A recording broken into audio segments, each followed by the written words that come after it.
കത്തോലിക്ക മതബോധന പഠനത്തിൻ്റെ 1031 എപ്പിസോഡിലേക്ക് കയറിയിരിക്കുന്നു. ഡിസംബർ 16 നമ്മളിപ്പോൾ പഠിച്ചുകൊണ്ടിരിക്കുന്നത് ഈശോയുടെ മനുഷ്യാവതാര രഹസ്യത്തെക്കുറിച്ചാണ്. ഉണ്ണീശോ, നിങ്ങളെല്ലാവരും വലിയൊരു ഉണ്ണീശോനെ മേടിക്കണം. ആ വലിയ ഒരു ഉണ്ണീശോന്റെ രൂപം ക്രിസ്മസ് കഴിഞ്ഞാലും ക്രിബ് സെറ്റെല്ലാം ഇളക്കി കഴിഞ്ഞാലും ഈ രൂപം നിങ്ങളുടെ ഭവനത്തിൽ വെക്കണം. എന്നിട്ട് എല്ലാ ദിവസവും ഈ ഈശോയെ നോക്കിയിട്ട് നിങ്ങൾ പറയണം, എൻ്റെ സഹോദരനായ ഉണ്ണീശോയെ, എൻ്റെ സഹോദരനായ ഈശോയെ, അങ്ങ് രാജാവും അങ്ങ് രക്ഷകനും അങ്ങ് മിശിഹ കർത്താവും ആണ്.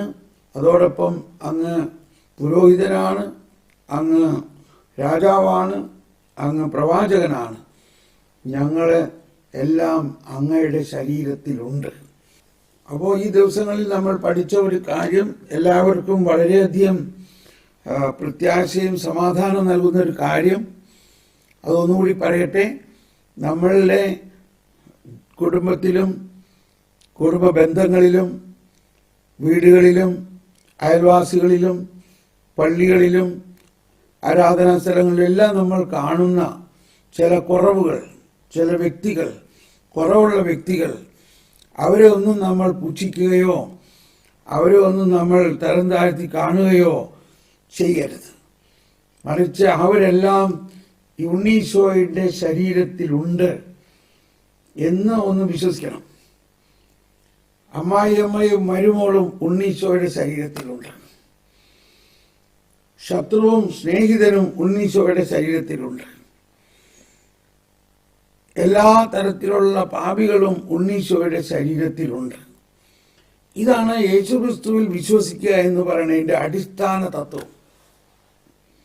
യേശുക്രിസ്തുവിൽ വിശ്വസിക്കുമ്പോൾ നമ്മൾ ഒരു കെട്ടിടം പണിയണം എങ്കിൽ ആദ്യം അതിൻ്റെ ഫൗണ്ടേഷൻ ഉണ്ടാക്കണം. അപ്പോൾ എത്ര നിലയുള്ള കെട്ടിടം പണിയണമെന്ന് ഈ ഫൗണ്ടേഷൻ കുഴിക്കണേക്ക് മുമ്പേ നമ്മൾ തീരുമാനിക്കണം, ഇല്ലേ? നമുക്ക് 10 നില കെട്ടിടം, 10 നിലയുള്ള കെട്ടിടമാണ് പണിയണമെങ്കിൽ അതിനനുസരിച്ച് ഫൗണ്ടേഷൻ ആഴത്തിൽ കുഴിച്ച് പാറമേൽ പണി ആരംഭിക്കണം എന്ന പോലെ. അപ്പോൾ നമ്മുടെ ക്രിസ്തീയ വിശ്വാസം എത്ര ഉയരണം, എവിടം വരെ പോകണം? നമ്മൾ ഈ ലോകത്തിൽ ജീവിക്കാൻ വേണ്ടി മാത്രമാണോ? ഇതാ വചനം വരുന്നു. ഏതാ വചനം?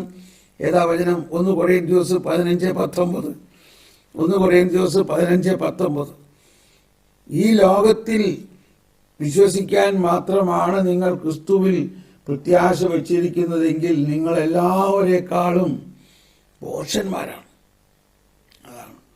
അപ്പോൾ നമ്മുടെ വിശ്വാസത്തിൻ്റെ അളവ് എന്താകണം? വിശ്വാസത്തിൻ്റെ ആ ഉയർച്ച എവിടം വരെ ഉയരണം? നമുക്ക് ഈ ലോകത്തിൽ അടിച്ചു പൊളിച്ച് നല്ല കാശുമായിട്ട് ജീവിച്ച് സന്തോഷിച്ചിരിക്കണം. അതിനുള്ള വിശ്വാസം മതിയെങ്കിൽ വലിയ ഫൗണ്ടേഷനൊന്നും ആവശ്യമൊന്നുമില്ല. മറിച്ച് നമ്മൾ അനന്തതയിലേക്ക് വേണ്ടിയാണ് ദൈവം നമ്മളെ സൃഷ്ടിച്ചിരിക്കുന്നത്. ഈ ലോക ജീവിതത്തിന് ശേഷം അതിനെ തുടർന്ന് നമ്മൾ ഇവിടെ വെച്ച് തന്നെ പരലോക ജീവിതവുമായിട്ട് ബന്ധത്തിലാണ്. നമ്മൾ ഈശോയുടെ പീഡാസഹനം, മരണം, ഉയർപ്പ്, സ്വർഗാരോഹണത്തിലൂടെ കടന്നുപോയി ഈശോയുടെ വീണ്ടും വരവിനെ നോക്കി പാർക്കുന്നു. ആ വീണ്ടും വരുന്ന സമയത്ത് ഈ പ്രപഞ്ചം മുഴുവനും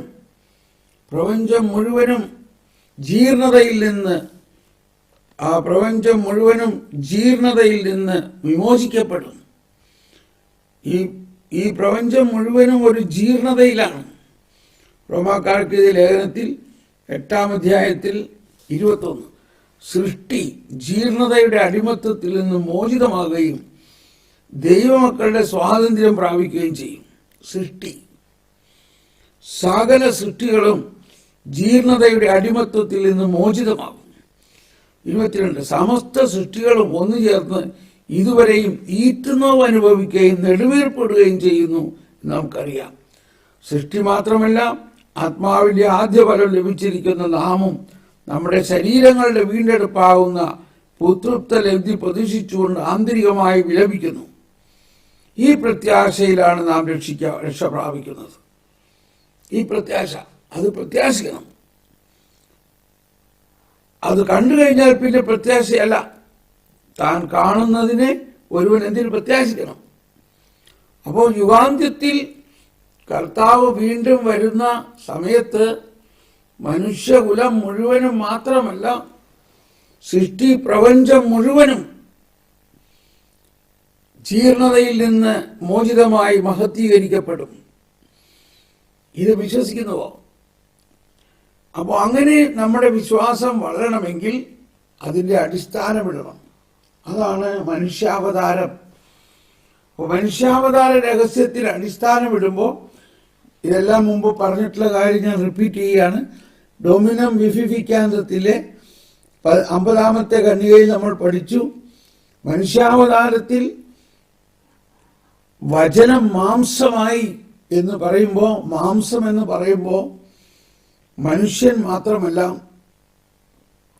സകല സൃഷ്ടിയും അതിൽ ഉൾപ്പെടുന്നു. സകല സൃഷ്ടി. അപ്പോൾ മനുഷ്യാവതാരത്തിൽ നമ്മുടെ ബലഹീനമായ ശരീരത്തെ ക്രിസ്തു ഏറ്റെടുത്തു.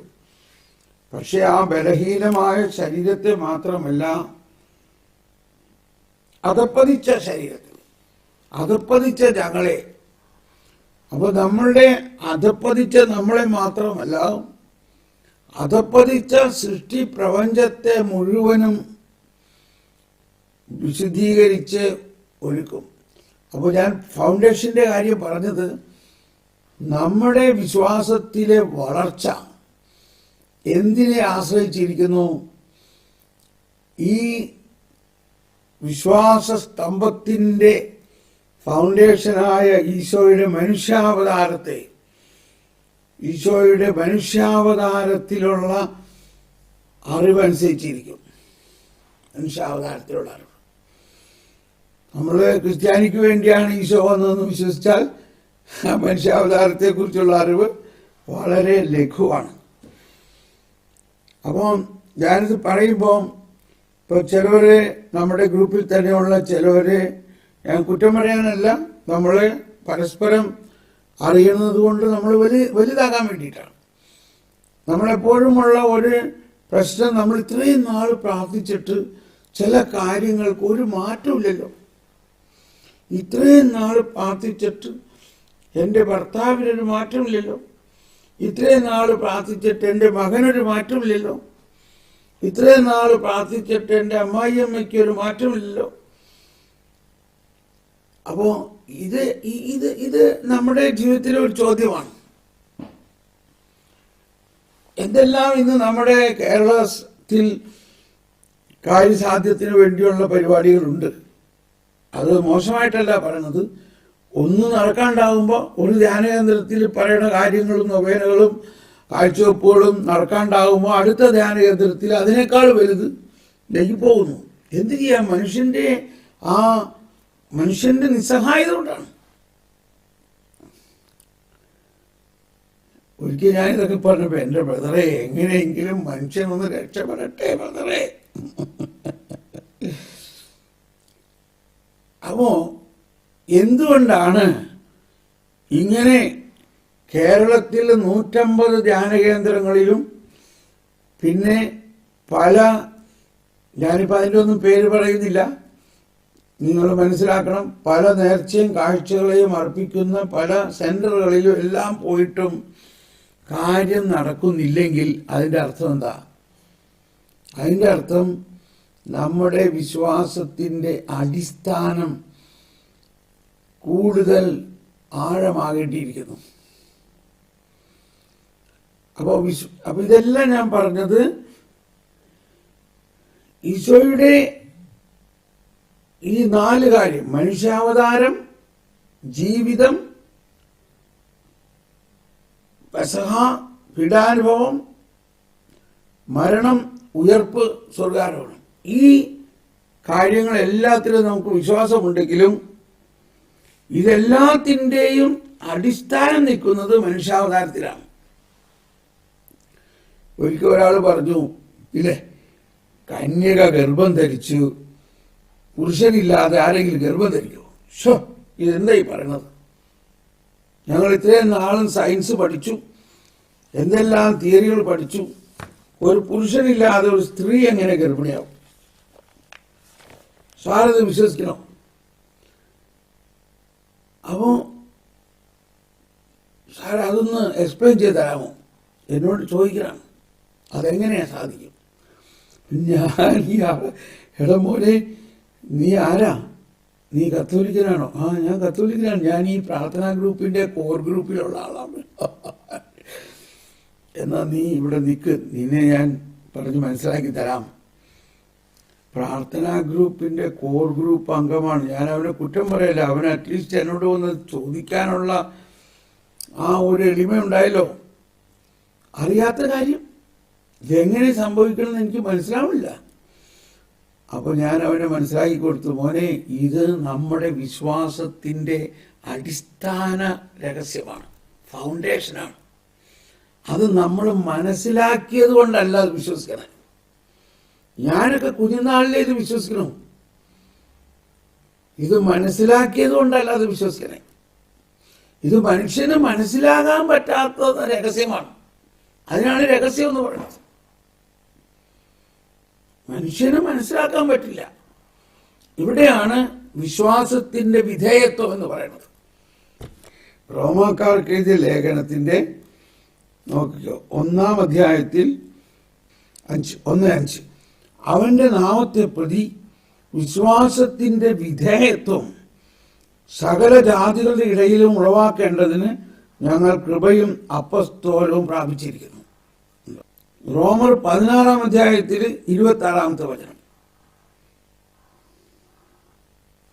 യുഗയുഗാന്തരങ്ങളായി നിഗൂഢമായിരുന്ന രഹസ്യം കണ്ടോ? യുഗയുഗാന്തരങ്ങളായി നിഗൂഢമായിരുന്ന രഹസ്യം അവിടുന്ന് പ്രവാചകന്മാരുടെ ലിഖിതങ്ങൾ വഴി ഇപ്പോൾ വെളിപ്പെടുത്തി. ഈ രഹസ്യം നിത്യനായ ദൈവത്തിന്റെ ആജ്ഞ അനുസരിച്ച് വിശ്വാസത്തിന്റെ അനുസരണത്തിനായി സകല ജനപദങ്ങൾക്കും അറിയിക്കപ്പെട്ടിരിക്കുന്നു. സർവജ്ഞനായ ആ ഏക ദൈവത്തിന് യേശുക്രിസ്തു വഴി എന്നേക്കും. അപ്പൊ ഈ റോമാക്കാർക്ക് ലേഖനത്തിന്റെ ആദ്യവും അവസാനവും കാണുന്ന ഒരു കാര്യം വിശ്വാസത്തിന്റെ വിധേയത്വം. അപ്പോ നമ്മൾ കുഞ്ഞുനാൾ മുതൽ കർത്താവിന്റെ മാലാഖ പരിശുദ്ധ മറിയത്തോട് വചിച്ചു, മറിയം പരിശുദ്ധാത്മാവിനാൽ ഗർഭം ധരിച്ചു. ഇത് കുഞ്ഞുനാളിലെ തന്നെ എല്ലാ ദിവസവും ഇത് പ്രാർത്ഥിച്ച് നമ്മുടെ അകത്ത് അതങ്ങ് വിശ്വസിച്ചിരിക്കുന്നു. കാരണം അത് സഭയുടെ പ്രബോധനമാണ്. അത് തെളിവുണ്ടായിട്ടല്ല. അതെങ്ങനെയാണ് മറിയം പുരുഷനില്ലാതെ ഗർഭിണിയാണ്, പരിശുദ്ധാത്മാവിലൂടെ എങ്ങനെ ഗർഭിണിയാണ്? ഈ രഹസ്യത്തിൽ വിശ്വാസമില്ലെങ്കിൽ നമ്മൾ എവിടെയെല്ലാം പോയി എന്തെല്ലാം പ്രാർത്ഥിച്ചാലും നടക്കണമെന്നുണ്ടോ? ഇപ്പൊ നമ്മൾ പറഞ്ഞ ഒരു കാര്യം, നമ്മുടെ വിശ്വാസത്തിന്റെ അടിസ്ഥാനം, ഫൗണ്ടേഷൻ മനുഷ്യാവതാര രഹസ്യമാണ്. അപ്പൊ ഇത് ഞാൻ ആത്മാർത്ഥമായിട്ട് പറയണത്, പല കാര്യങ്ങളും നടക്കുന്നില്ലെങ്കിൽ ഈശോ പറഞ്ഞു, നിങ്ങളുടെ വിശ്വാസം വർദ്ധിക്കണം.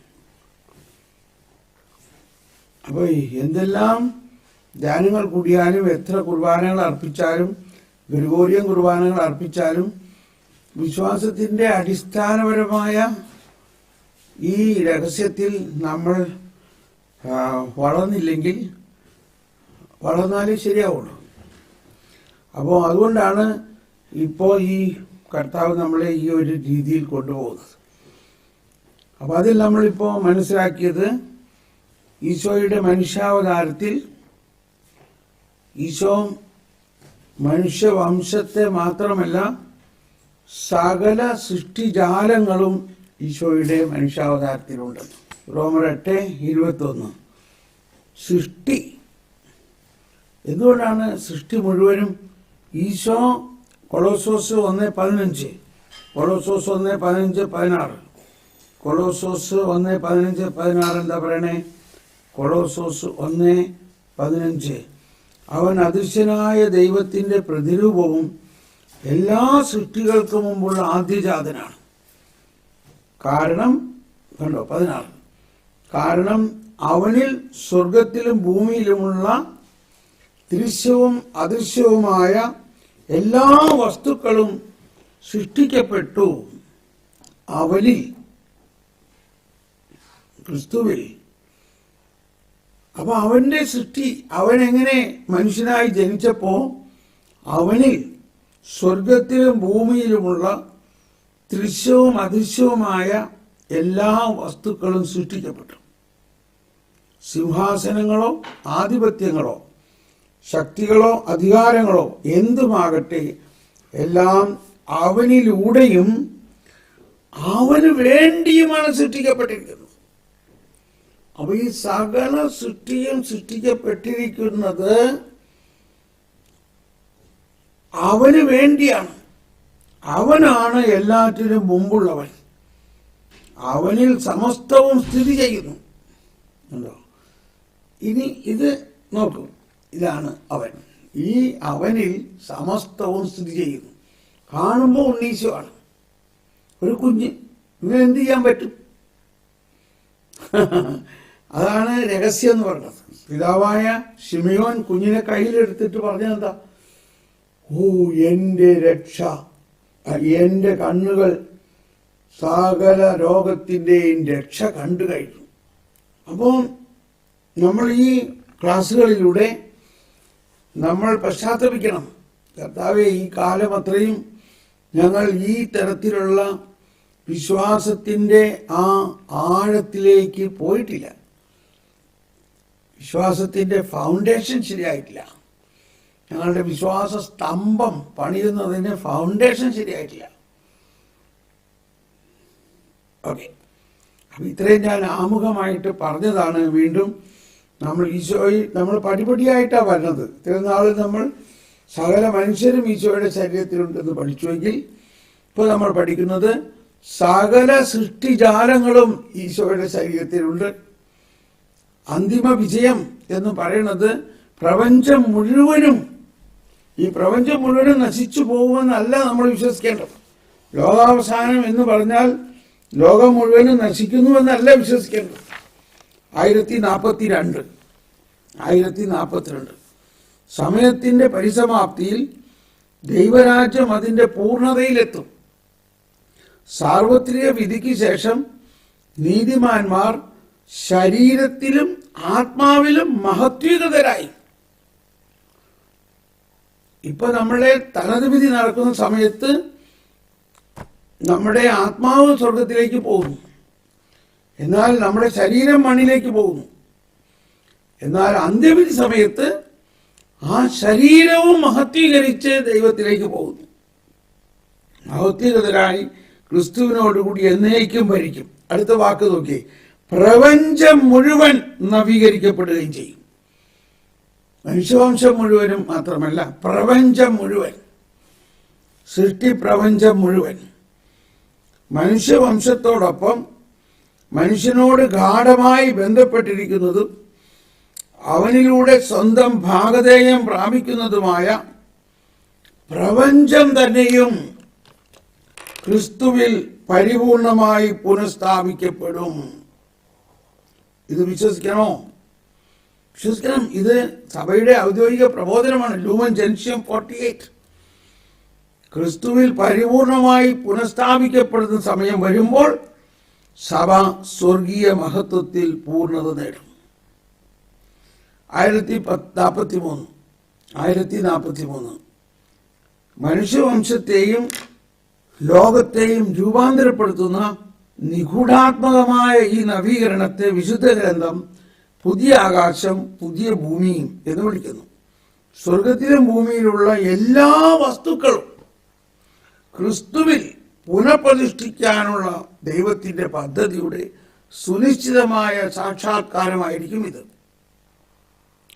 ഈ പുതിയ പ്രപഞ്ചത്തിൽ 1044 സ്വർഗീയ ജെറുസലേമിൽ ദൈവത്തിന്റെ വാസസ്ഥലം മനുഷ്യരുടെ ഇടയിലായിരിക്കും. അവിടെ നിന്ന് അവരുടെ അപ്പോ ഇതാണ് ദൈവം നമ്മോട് കൂടെ എന്ന എമ്മാനുവൽ. അപ്പൊ ഇതെവിടെ ആരംഭിക്കണം? ഇതെവിടെ ആരംഭിക്കുന്നു? ഇത് ആരംഭിക്കുന്നതാണ് ഈശോയുടെ മനുഷ്യാവതാരത്തിലൂടെ. ഈശോയുടെ മനുഷ്യാവതാരത്തിലാണ് ഇത് ആരംഭിക്കുന്നത്. അതുകൊണ്ട് നമ്മുടെ കുടുംബത്തിലുള്ളവരും നമ്മുടെ മക്കളും നമ്മുടെ ബന്ധുമിത്രാദികളും നമ്മുടെ കന്നുകാലികളും വസ്തുവകകളും എല്ലാം യേശുക്രിസ്തുവിലുണ്ട്. യേശുക്രിസ്തു അവരെ നേടും. അപ്പോ ഇപ്പൊ നമ്മൾ പഠിച്ച കാര്യം വലിയൊരു കാര്യമാണില്ലേ? ശരിക്കും അതിനെ മുറുക്കി പിടിച്ചോ? കൃത്യമായ വചനങ്ങൾ നമ്മൾ മനസ്സിലാക്കി. ഒന്ന് റോമർ 8:21-22, എഫീഷ്യൻസ് 1:15-16. അതേസമയം സഭയുടെ പ്രബോധനം, രണ്ടാം വത്തിക്കാൻ സൂനോദോസിന്റെ പ്രബോധനം. അപ്പൊ ഈ പ്രബോധനത്തിൽ നമ്മൾ വിശ്വസിക്കണം. അതാണ് ഡോഗ്മാറ്റിക് എന്ന് പറയുന്നത്, വിശ്വാസ സത്യം. ഇപ്പൊ നമ്മൾ ഈ കാറ്റഗിസത്തിൽ ഇപ്പൊ പഠിച്ച 1042 താഴെ എഴുതിയിരിക്കണം, കുഞ്ഞ അക്ഷരത്തിൽ എഴുതിയിരിക്കുന്നത് എവിടെന്നാ? Lumen junction 48.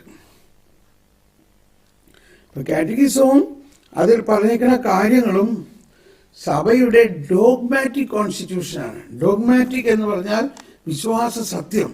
അതായത് ഒരു കത്തോലിക്ക വിശ്വാസി ആ വിശ്വാസത്തിലേക്ക് വരുമ്പോൾ അവൻ യാതൊരു ചോദ്യവും ഇല്ലാതെ വിശ്വസിക്കേണ്ട കാര്യമാണ്. അത് വിശ്വസിക്കുന്നതിനാണ് വിശ്വാസത്തിന്റെ അനുസരണം എന്ന് പറയുന്നത്. വിശ്വാസത്തിന്റെ അനുസരണം. ഇപ്പൊ പട്ടാളത്തിൽ ചേർന്ന ആള് പട്ടാള മേധാവി പറയണത് അനുസരിക്കണം. അത് ഞാനെന്തിനാ അനുസരിക്കണമെന്ന് ചോദിക്കാൻ പറ്റുമോ? അതാണ് വിശ്വാസത്തിന്റെ അനുസരണം. അവിടെ നമ്മുടെ യുക്തിയോ നമ്മുടെ ചിന്തയോ ആരെങ്കിലും വേറെ ആൾക്കാർ പറഞ്ഞു തന്നേക്കണതൊന്നുമല്ല നോക്കേണ്ടത്. കത്തോലിക്ക സഭ എന്ത് പഠിപ്പിക്കുന്നുവോ അത് വിശ്വസിക്കണം. അപ്പൊ ഈ കാര്യത്തിൽ ഞാൻ നിങ്ങൾക്ക് എൻ്റെ ഒരു സാക്ഷ്യമായിട്ട് പറയാണ്, ഞാൻ ചെറുപ്പം മുതലേ ഇത് തന്നെയാണ് വിശ്വസിക്കുന്നത്. എനിക്ക് യാതൊരു സംശയവുമില്ല. കത്തോലിക്ക സഭ എന്ത് പഠിപ്പിക്കുന്നുവോ അതിൽ എനിക്ക് യാതൊരു സംശയമില്ല, ഒരു ചോദ്യവുമില്ല, ഒരു ക്വസ്റ്റ്യനുമില്ല. അത്രയ്ക്ക് എനിക്ക് ഒരു ആനന്ദമാണ് അത് വായിക്കുമ്പോൾ. അപ്പൊ അങ്ങനത്തെ ഒരു അവസ്ഥ നമുക്കുണ്ടാകണം.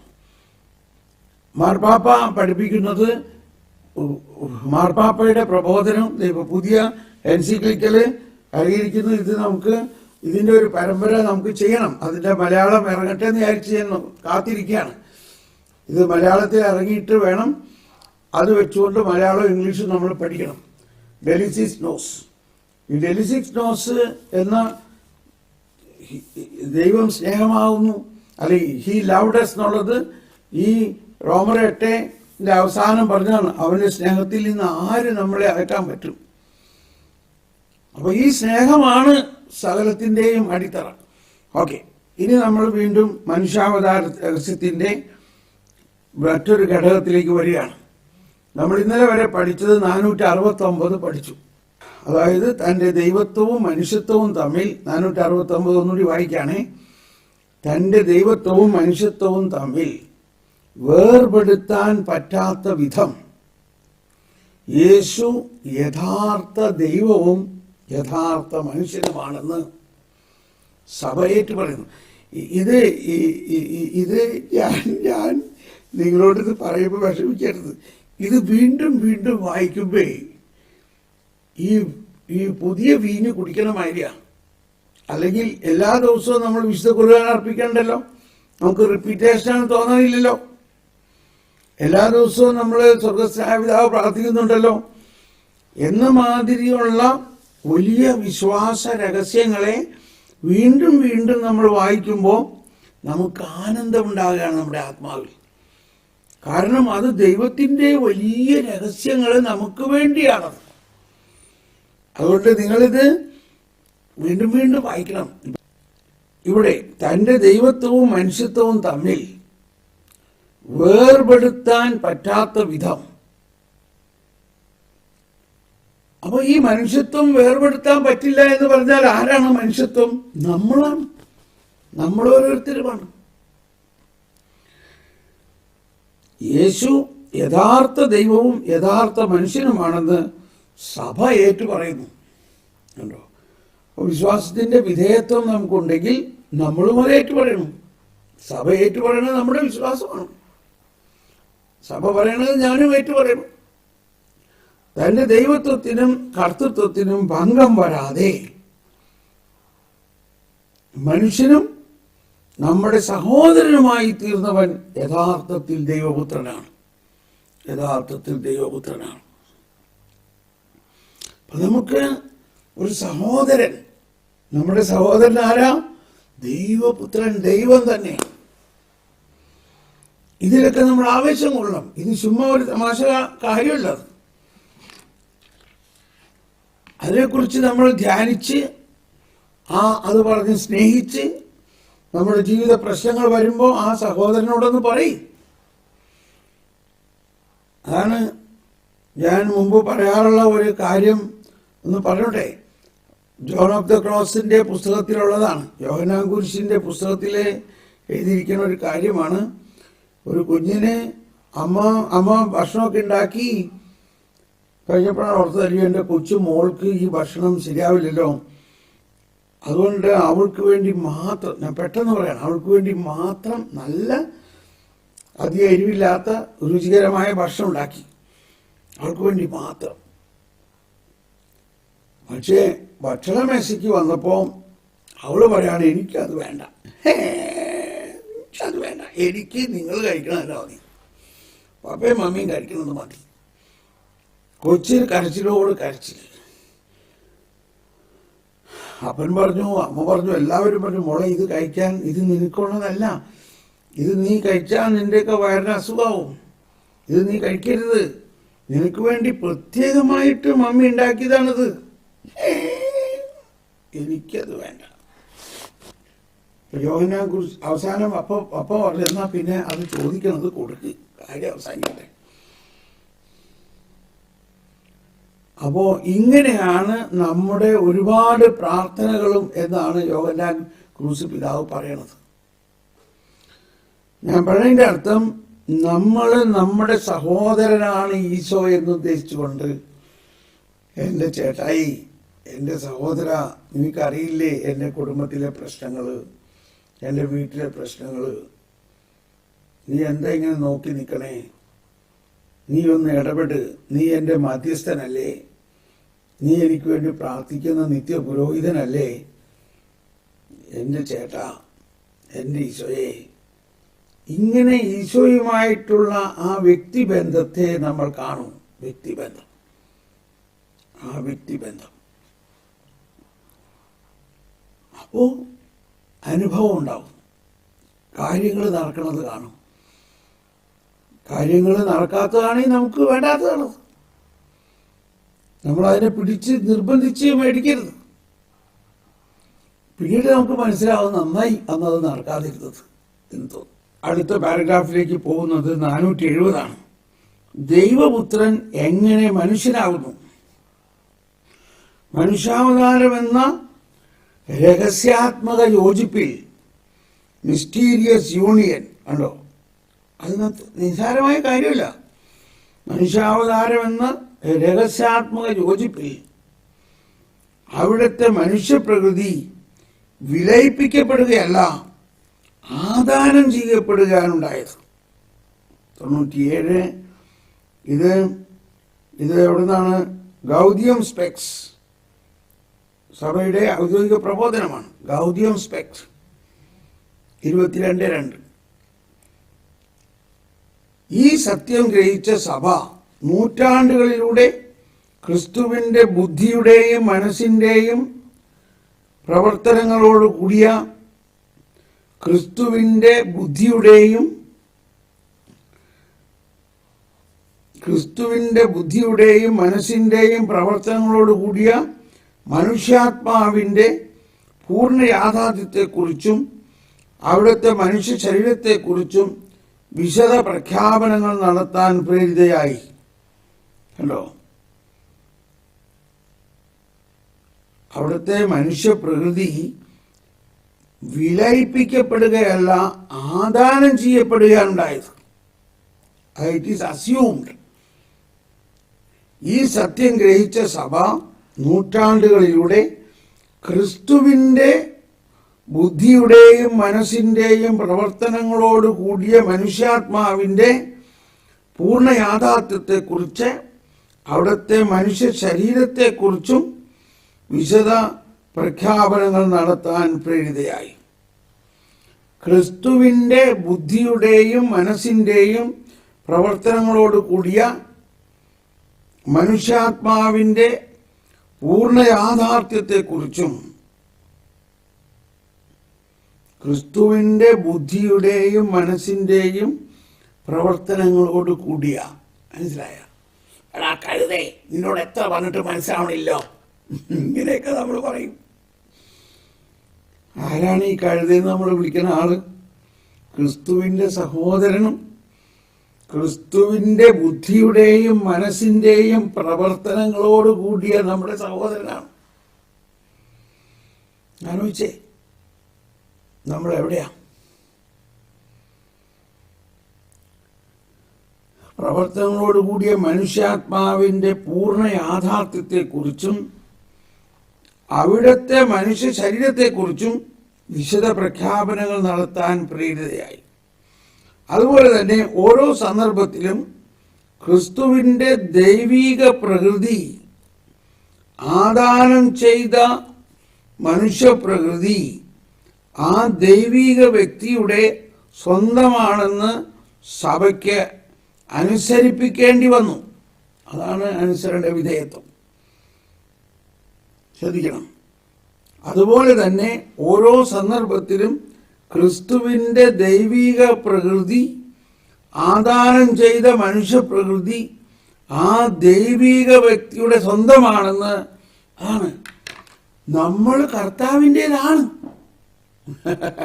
കർത്താവാണ് നമ്മുടെ സൃഷ്ടാവും. കർത്താവാണ് തൻ്റെ ശരീരപ്രകൃതിയിൽ നമ്മളെ ഏറ്റെടുത്തത്. നമ്മുടെ ഒരു കഴിവുകൊണ്ടോ നമ്മുടെ പ്രവൃത്തി കൊണ്ടോ നമ്മുടെ വിധേയത്വം കൊണ്ടൊന്നുമല്ല. ദൈവിക വ്യക്തി ആദാനം ചെയ്ത മനുഷ്യപ്രകൃതി ആ ദൈവിക വ്യക്തിയുടെ സ്വന്തമാണ്. ഈ മനുഷ്യപ്രകൃതിയിൽ ക്രിസ്തു എന്തായിരിക്കുന്നുവോ, എന്ത് പ്രവർത്തിക്കുന്നുവോ അതെല്ലാം ത്രിത്വത്തിലെ ഒരുവരിൽ നിന്നുള്ളവരാണ്. ഈ മനുഷ്യപ്രകൃതിയിൽ ക്രിസ്തു എന്തായിരിക്കുന്നുവോ, എന്ത് പ്രവർത്തിക്കുന്നുവോ അതെല്ലാം ത്രിത്വത്തിലെ ഒരുവനിൽ നിന്നുള്ളവയാണ്. തന്മൂലം ദൈവപുത്രൻ ത്രിത്വത്തിലെ തൻ്റെ അസ്തിത്വത്തിൻ്റെ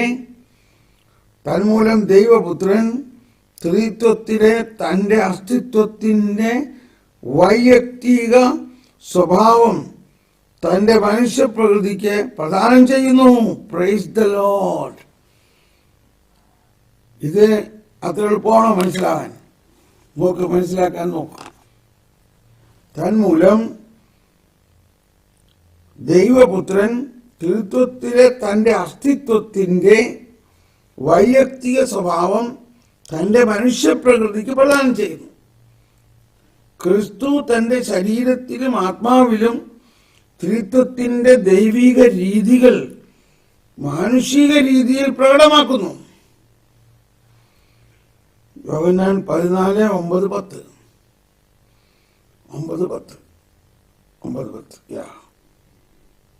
ക്രിസ്തു തൻ്റെ ശരീരത്തിലും ആത്മാവിലും ത്രിത്വത്തിൻ്റെ ദൈവിക രീതികൾ മാനുഷിക രീതിയിൽ പ്രകടമാക്കുന്നു.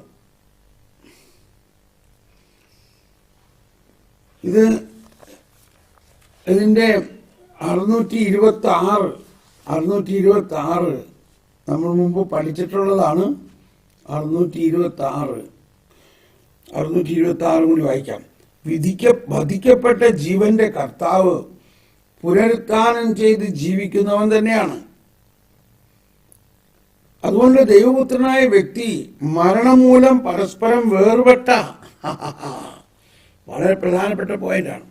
വേർപെട്ട തന്റെ ആത്മാവും ശരീരവും തിരിച്ചെടുക്കേണ്ടത് അത്യാവശ്യമായിരുന്നു. ഇനി ജോൺ ഡമാസിന്റെ ടീച്ചിങ് ആണ്. മനുഷ്യനെന്ന നിലയിൽ ക്രിസ്തു മരണം വരിച്ചപ്പോൾ അവിടുത്തെ വിശുദ്ധ ആത്മാവ് നിർമ്മല ശരീരത്തിൽ നിന്നും വേർപെടുത്തപ്പെട്ടു.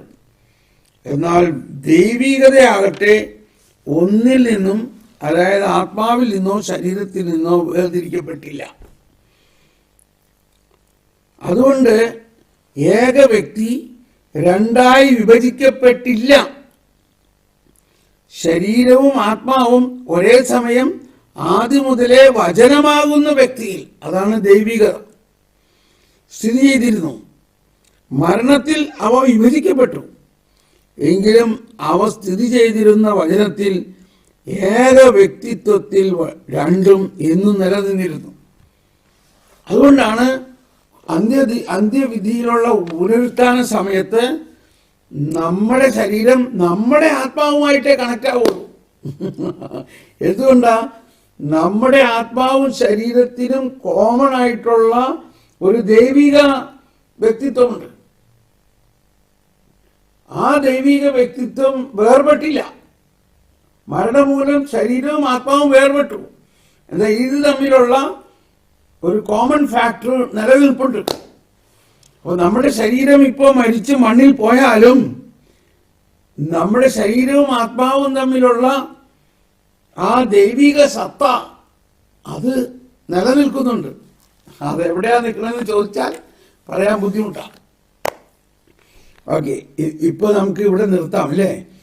ഒരുപാട് സമയമായി, നമുക്കിവിടെ നിർത്താം. ഒരുപാട് കാര്യങ്ങൾ ഇന്ന് മനസ്സിലാക്കി. നമുക്ക് ദൈവത്തിന് നന്ദി പറയാം.